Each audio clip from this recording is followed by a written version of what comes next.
आदरणीय जयेंद्र पाटील साहेब आणि अनिल देशमुख ज्यांच्या प्रचारासाठी आपण आलो होते, भास्करजी बगरे सर, विचार मंचाला सर्व मान्यवर उपस्थित भावांनो आणि बहिणींनो, अनेक वक्त्यांनी आपलं मनोगत व्यक्त केलंय, उशीर झालाय. मी 2 गोष्टी सांगून थांबणार आहे. या राज्यामध्ये मागच्या काळामध्ये कुठलाही सण आला की 100 रुपये घेऊन आनंदाचा शिधा, त्याच्यावर मुख्यमंत्र्यांचा फोटो, पंतप्रधानांचा फोटो आपल्याला देण्याचं काम या सरकारने केलंय. सन्माननीय साहेबांना निमंत्रित करतो. मला आपल्याला आठवण करून द्यायची आहे की पवार साहेब 1986 काळामध्ये मुख्यमंत्री झाल्यानंतर या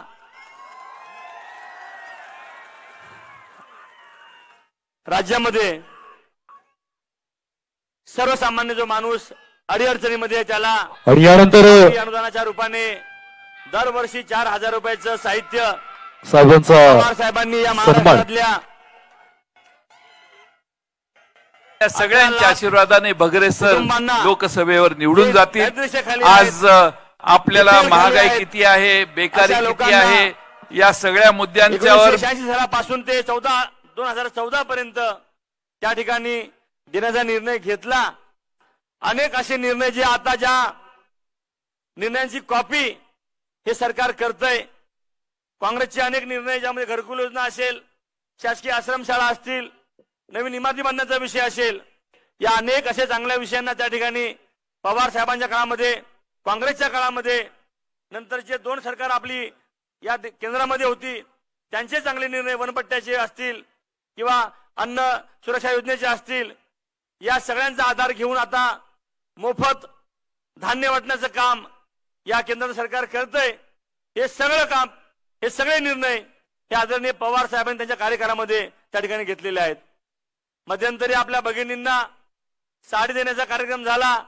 आपल्याला आठवण करून द्यायची आहे की ज्या जवाहर मोखाडा विक्रम वाड्याचा मी आमदार आहे, त्या माझ्या भागातल्या गरीब माझ्या भगिनींनी त्या साड्या ज्याची किंमत सरकारने 364 रुपये लावली जीएसटी सह, ती साडी मार्केटमध्ये 50 ते 60 रुपयाला मिळते.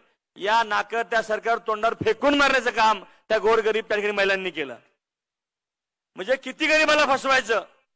4000ची खावटी बंद केली आणि 100 रुपये सीधा सुरू केला. 1 रुपया 1 किलो रवा, 1 किलो तूर डाळ, चणा डाळ.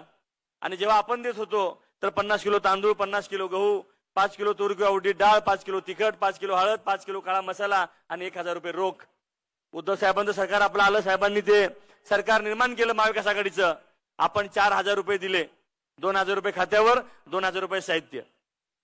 हे सांगण्याची वेळ का आलेली आहे की अनेक फसव्या योजना आणून या ठिकाणी या राज्यातल्या जनतेला फसवण्याचं काम या सरकारने केलंय. त्याला बदलण्याची वेळ आलेली आहे.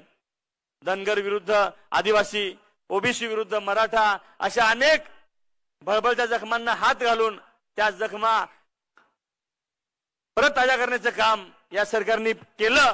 परंतु सुप्रीम कोर्टाने माननीय त्या ठिकाणी निकाल दिला आणि 2 समाजामधला वाद त्या ठिकाणी मिटवण्याचं काम केलं. हे सरकारचं काम होतं, त्यांनी केलं नाही.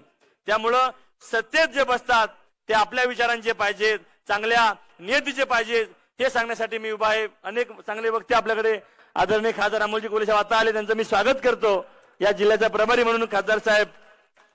आणि या इथल्या ज्या उमेदवार आहेत, डॉक्टर पवार ज्या होत्या आरोग्य राज्यमंत्री, मी छोटासा आमदार मला पवार साहेबांनी या ठिकाणी जयंत पाटील साहेबांनी केलाय.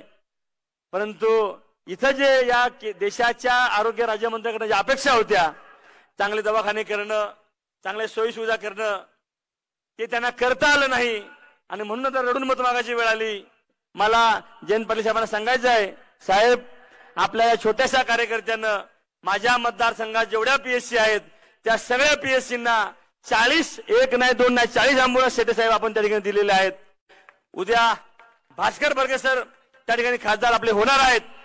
आरोग्याच्या सुविधा, रस्त्यांच्या सुविधा, सगळ्या ज्या अडीअडचणीच्या गोष्टी आहेत त्या चांगलं करण्याचं काम या मतदारसंघामध्ये आपण निश्चितपणे करू असा विश्वास या निमित्ताने व्यक्त करतो. जास्त लांबचं मी बोलणार आहे, मी बाजूलाच आमदार आहे जवाहर मोखाड्याचा. माझ्या इथले रस्ते, माझ्या इथल्या आश्रमशाळा जर आपण आता येऊन फोनवर जरी विचारलं तरी तुम्हाला त्या ठिकाणी कळेल. त्यामुळे पवार साहेबांचा एक एक माणूस, एक एक शिलेदार त्या ठिकाणी सर्वसामान्यांची सेवा करण्याचं काम करतो. टक्क्यांची भाषा आम्ही करत नाही आणि खोके आम्ही घेतले नाही आणि म्हणून आम्ही इकडे आहोत.